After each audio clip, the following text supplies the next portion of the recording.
Assets are what put money in your pocket while liabilities drain it. The more assets you've got making money for you, the wealthier you become. This is the basic rule of getting rich. Now let's dive into 15 assets that the wealthy are using to boost their fortunes even more. Let's kick things off with number 1, cash. Cash stashed away in a bank account earns you interest. It's pretty simple. But the downside? The interest rates these days are so low that they don't even keep up with inflation. Still, cash is a priority. Take Apple, for example. The company has over $150 billion in cash reserves. That's a ton of liquidity. So, why do the rich hold on to so much cash? There are 2 main reasons. First, cash lets you jump on opportunities as soon as they pop up. Imagine the deal of your dreams is right in front of you, but you don't have the money to make it happen. That would be a bummer, right? That's the main reason why wealthy folks keep cash on hand. The second reason? They can earn higher returns from cash deals. Not only do people often offer better prices for cash, but you can also lend it out at high interest rates. This is what's known as peer-to-peer lending. If you're short on cash but willing to take some risk, there are plenty of platforms out there where you can lend money directly to people and earn interest when they pay it back. Most banks are offering less than 1% interest on deposits, but peer-to-peer lending can give you anywhere from 7% to as much as 15% or even 20%. But remember, if something seems too good to be true, it probably is. Always keep your cool when investing. Next up, number 2, real estate. We're big fans of real estate for a couple of reasons. First, rent payments. You get money every month with minimal effort. If you're clever, you can use new technology to switch from traditional renting to short-term rentals for higher returns. But remember, it's not as passive. Second, appreciation. As the population grows, more people need places to live or rent.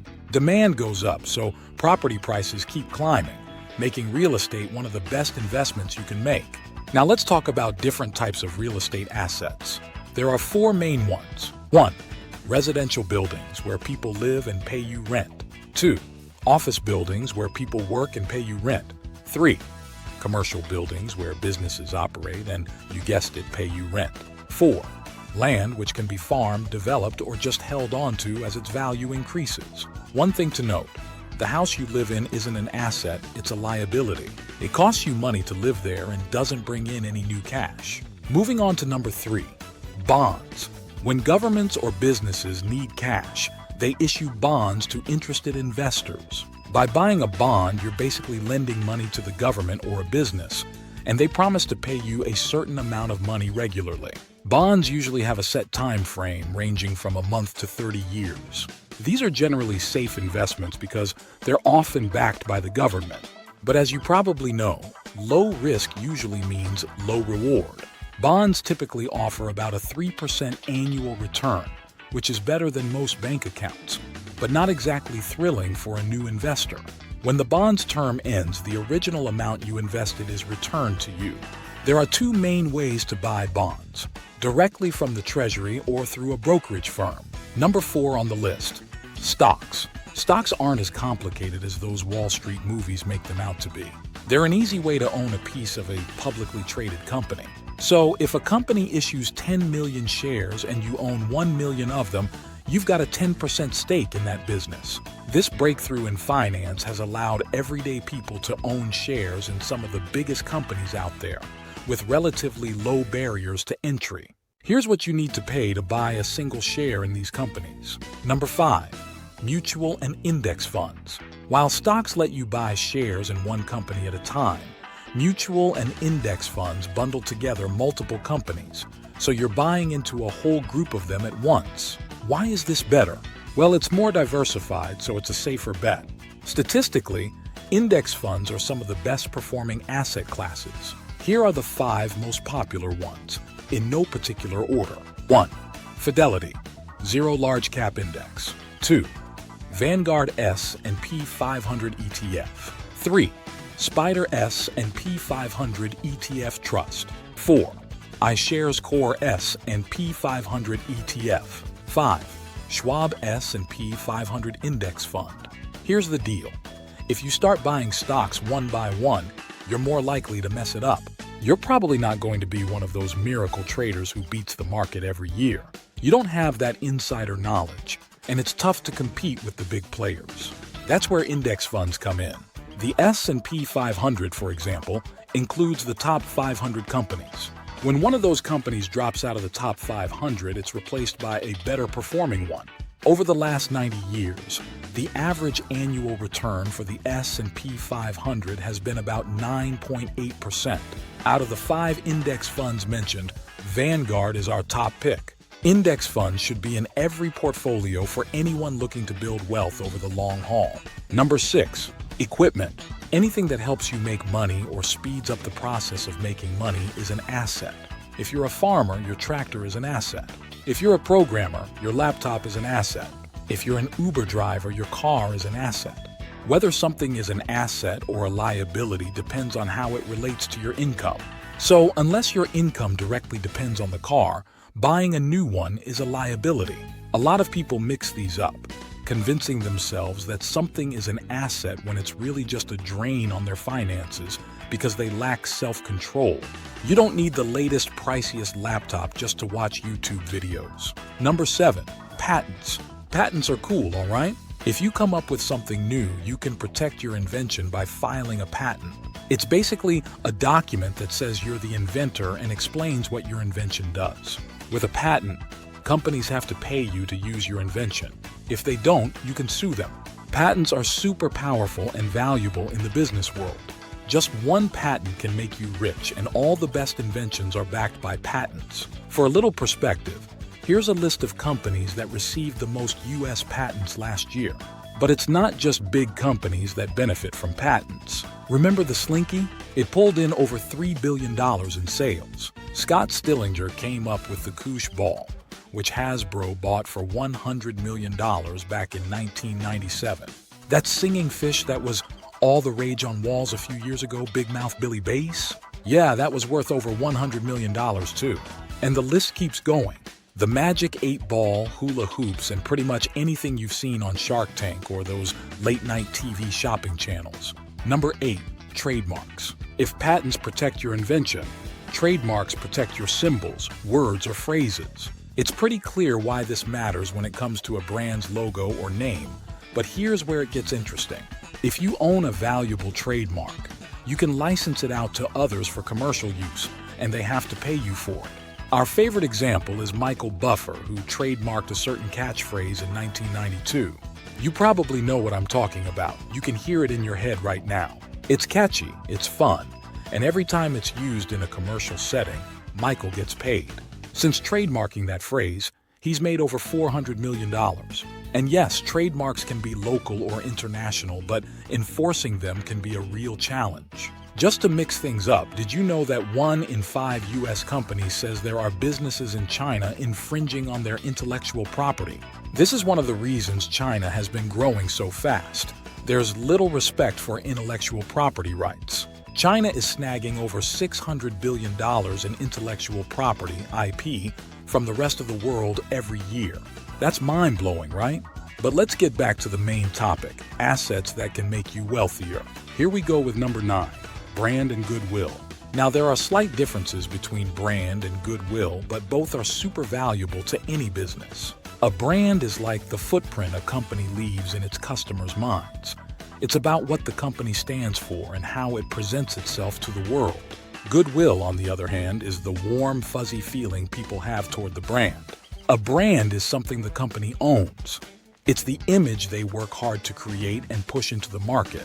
Goodwill, though, comes from how a company treats its customers, the positive vibes it sends out to the community, and how thankful people are that the company exists. Goodwill is tough to build and even harder to scale, but it's powerful. People will sometimes save a company from going under just because they have so much goodwill toward it. And some businesses become insanely successful thanks to their brand alone. Think about the Kardashians for a sec. If Kim or Kylie put their name on something, it sells like crazy. Honestly, who knows if Kylie's lip kits are better than the competition's, but they sure did make her a billionaire. Remember when Kim Kardashian made over $1 million per minute from her Kimoji app? Yeah, that was wild. But there are plenty of other examples that really drive this point home. Take a plain black t-shirt, for instance. You can buy one for less than $2, but slap a Disney logo on it and suddenly it's worth $10.99 just because of the brand's intangible value. Now here's a truth bomb. Companies aren't actually real in the traditional sense. They're basically just ideas, names, and innovations all bundled together under this legal umbrella we call a corporation. And who comes up with all those ideas? The people in the company. One person can completely change the direction of a company with their ideas. Just look at what happened when Steve Jobs was replaced by the former Pepsi CEO at Apple. It nearly tanked what's now one of the most beloved tech brands. And if you dig a little deeper into Apple, you'll see that their lead product designer, Johnny Ive, was the creative genius behind products now used by billions. Then there's the team aspect. Sometimes bigger companies buy out startups just to bring their people on board. There's actually a term for this, acqui-hire. Basically, hiring the right people can make you rich. Ideally, nobody in your company should be irreplaceable, but the harder someone is to replace, the more valuable they are. And if you want to be that valuable asset in your organization, we've got just the thing, the A-Lux app. With a subscription, you get access to a fresh coaching session every day, plus over 100 curated collections of lessons to help you hit your goals faster. There are two specific collections worth mentioning here: Pep Talks for Your Promotion and I Want to Advance My Career. Both are included with your A-Lux app subscription. And as a little bonus, scan the QR code on the screen to get 50% off your yearly plan. Number 11. Raw materials and commodities. The price of raw materials and commodities swings up and down depending on the market. If you play it smart, you buy when prices are low, hold on to it, and then sell when demand spikes. This applies to everything from currency to oil, gold, crypto, luxury cars, and even art. Over the past 15 years, gold's price has jumped by 221%. That's pretty impressive. But here's a fun fact. We're big fans of art as an alternative asset class. Not many people know this, but art has been outperforming the S&P 500 for the past 20 years. This is one of the big reasons why you see wealthy folks splurging on art. It's making them even richer. The same goes for vintage cars. While your regular car is losing value, some of the richest people in the world are buying rare vintage cars that are appreciating fast. The same goes for luxury watches. But before you rush out and drop all your cash on a vintage Rolex because some post on Quora told you it doubles in value over time, take a deep breath. Never invest in something you don't fully understand. That's one of the most important money rules. Break it, and you'll never get rich. Number 12. Books, songs, digital courses, information, or content. Selling information is awesome because it can scale infinitely. You write a book once and then you can sell it 1,000,000 times.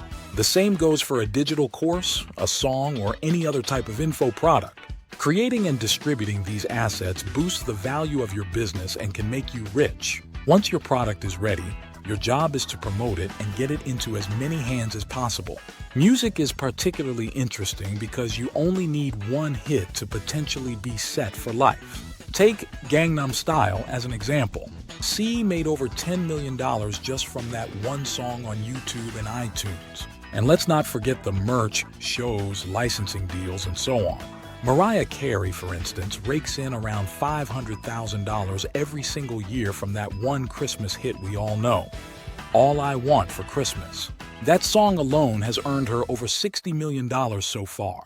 On a similar note, number 13, royalties. We've touched on royalties already, but there's a whole world revolving around them. Here's the simplest way to put it. You wrote a book. Awesome. A movie studio wants to buy the rights to your book and turn it into a TV show. In exchange, you get a portion of the money generated. Let's say that TV show is Friends. You've already made a ton of money. The show ends after 12 seasons and you're rich. But it doesn't stop there. Nope. There's something called syndication. That's when a TV show gets so popular that it's sold to multiple broadcasters. So, keeping with the Friends example, the cast is still earning between $10 and $20 million each year from reruns. That's crazy. Royalties apply to anything related to your intellectual property. Royalties are what made George Lucas a billionaire. When he pitched Star Wars to studios, they didn't think much of it, assuming it would flop. Instead of paying George $500,000 in director's fees, Fox let him keep the licensing and merchandising rights. Long story short, the movie was a massive hit, and by 2011, the toys and merch had brought in over $3 billion. To make up for their mistake, Disney bought Lucasfilm for $4 billion. And guess what? It took Disney just 6 years to earn back their investment. Number 14, unique rights. We wanted to mention this because sometimes certain parties have an unfair competitive advantage that counts as an asset. For example, in the US, there's the Indian Gaming Regulatory Act, which gives Native Americans the rights to all sorts of gambling activities regulated under state law. Anything from special licenses to geographical perks can be considered an asset if it gives you an edge in the market. Churches are another example since they don't pay taxes, and this happens all over the world. In Eastern Europe, nearly every church operates like a business. They've got products, merch, and services that cost money, all tax-free. The same goes for art museums and fraternal organizations. Number 15. First mover advantage in proprietary business models. When you create something new and commercialize it, that innovation becomes an asset. Take Apple's App Store, for instance. That was a game changer. Or think about the microtransactions in games, a new way of doing business. And let's not forget how Netflix transitioned from mailing DVDs to becoming a streaming service. That shift has been a huge asset for the company. It gave them the advantage of capturing market share while others were still figuring things out. Now, streaming services are everywhere, but Netflix was ahead of the curve. The same thing happened with music. We used to buy physical albums, then digital ones. Now we just pay for services like Spotify, Tidal, or YouTube Premium. Airbnb also shook up the hotel industry with a new way to rent short-term stays. Your job is to find a way to tap into any of the assets we've talked about and secure your future. If you've made it this far, we're curious. What assets are you planning to secure in the future? We can't wait to see your answers in the comments. And we know, okay, this was a long read, but it was packed with useful info, and we hope it was worth your time. For those of you still hanging in there, here's a bonus nugget of wisdom: the time, money, time arbitrage. So this is one of those things they don't teach you in school, but if you pay attention, it might just be the most valuable lesson you ever learn. Right now, you might not have the money to buy all the assets we've mentioned, but you do have something you can trade for cash: your time. Yep, the time, money, time arbitrage is when you use your time to make money, then use that money to buy other people's time. That's how you grow your wealth, by having time work for you. I know this might sound a little tricky, but let's break it down. Pay close attention because this is gold. Your mission is to find opportunities where you can trade your time for money. Do this for a while until you have enough cash to bring someone else in. Because you created this opportunity, you can pay them less than what you're making and keep the difference. This is a basic business principle. It's why every company has employees. Every person in a company is generating more value than they're being paid, and the company keeps the difference. This difference is called profit. That profit is your reward for solving the time, money, time puzzle. So, if you're new to business, grind hard, trade your time for cash, and then figure out how to use this principle to build a real business. Every business owner out there knows this method, but most people don't because they're not thinking like business owners. Now you know, and we're excited to see what you do with this info. If you've made it this far and you get the time, money, time concept, drop a TMT in the comments. Most people will be scratching their heads at your comment, but will know you're one of the true millionaire mindsets.